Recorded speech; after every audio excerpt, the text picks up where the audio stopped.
Hi friends, வணக்கம்.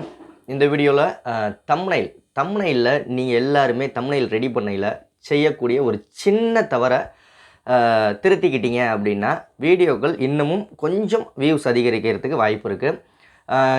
நீங்கள் நிறைய யூடியூப் சேனல்களெல்லாம் யூடியூப் கற்றுக் கொடுக்குற சேனல்களெல்லாம் பார்த்துருப்பீங்க. இந்த விஷயத்தை சொல்லியிருக்காங்களா என்னங்கிறது எனக்கு தெரியலை. அப்படி யாராவது ஒரு வேளை சொல்லியிருந்தாங்க அப்படின்னா கீழே கமெண்ட் பண்ணுங்கள். இந்த சேனல்லையாவது இந்த மாதிரி ஒரு டிப்ஸை சொல்லியிருந்தாங்கன்னா கீழே கமெண்ட் பண்ணுங்கள். நானும் அந்த சேனலை போய் பார்க்குறேன். ஸோ என்ன அப்படின்னு கேட்டிங்கன்னா, எல்லாருமே ஃபஸ்ட்டு நீங்கள் புதுசாக ஒரு புதிய சேனல் ஆரம்பிச்சிருக்கீங்க.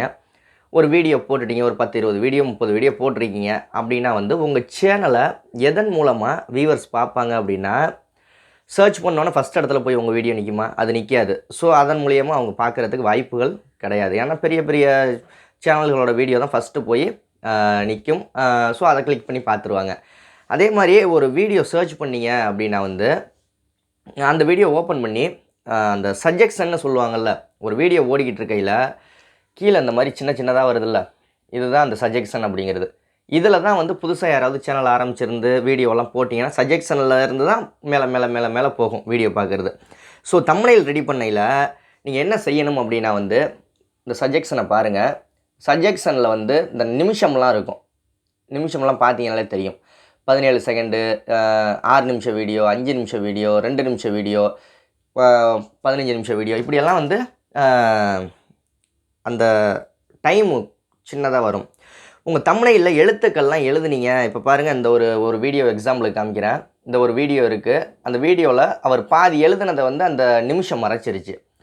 ஸோ நீங்கள் தம்ப்நெயில் தயாரிக்கையில் ரைட் சைடு கார்னரில் எதுவுமே போடாதீங்க. அந்த இடத்த அப்படியே பிளாங்காக விட்டுருங்க. அப்படியே கொஞ்சம் வேறு ஏதாவது இமேஜ் வைக்கிறதா இருந்தால் இமேஜ் வச்சுக்கோங்க. முக்கியமான வார்த்தைகளையோ எழுத்துக்களையோ ஒரு முக்கியமான இமேஜையோ தம்ப்நெயிலில் ரைட் சைடு கார்னரில் வர்ற மாதிரி தம்ப்நெயில் க்ரியேட் பண்ணாதீங்க. க்ரியேட் பண்ணிங்கன்னா அந்த சஜெக்ஷனில் வரையில் நீங்கள் என்ன எழுதியிருக்கீங்கிறது மக்களுக்கு புரியாமையே போயிடும்.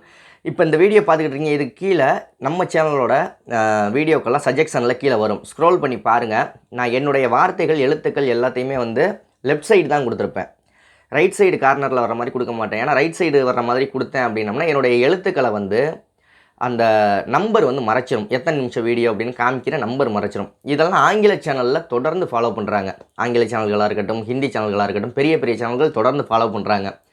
இந்த ட்ரிக்கை நீங்களும் பயன்படுத்துங்க. ஏன்னா ஃபஸ்ட் எடுத்தோன்னே நம்ம வீடியோலாம் சஜெக்ஷனில் தான் போய் அப்புறம் தான் இம்ப்ரூவ் ஆகும். இந்த மாதிரி போட்டிங்க அப்படின்னா நீங்கள் சொல்ல வர விஷயம் தெளிவாக மக்களுக்கு போய் சேரும் தம்ப்நெயில் மூலமாக. இல்லை தம்ப்நெயிலில் பாதி எழுத்தவங்க அந்த நம்பர் மறைச்சிருச்சு அப்படின்னா நீங்கள் கொடுக்க வேண்டிய விஷயம் அவங்க பார்த்துட்டு கிளிக் பண்ணி பார்க்காம கூட வாய்ப்பு இருக்குது. தம்ப்நெயில் கிரியேட் பண்ணையில் ரைட் சைடு கார்னரில் இந்த இடத்த அப்படியே பிளாங்காக விட்டுருங்க. ஏன்னா அந்த இடத்துல நம்பர் மறைக்கிறதுக்கான இடம். இனிமேல் கிரியேட் பண்ணையில் சரி செஞ்சுக்குவீங்க அப்படின்னு நினைக்கிறேன். இந்த வீடியோ பிடிச்சிருந்தா ஒரு லைக் பண்ணுங்கள், உங்கள் நண்பர்களுக்கும் ஷேர் பண்ணுங்கள். உங்களுக்கு ஏதாவது சந்தேகங்கள் இருந்துச்சுன்னா யூடியூப்பை பற்றி கீழே கமெண்ட் பண்ணுங்கள். அடுத்த வீடியோவில் சந்திக்கலாம்.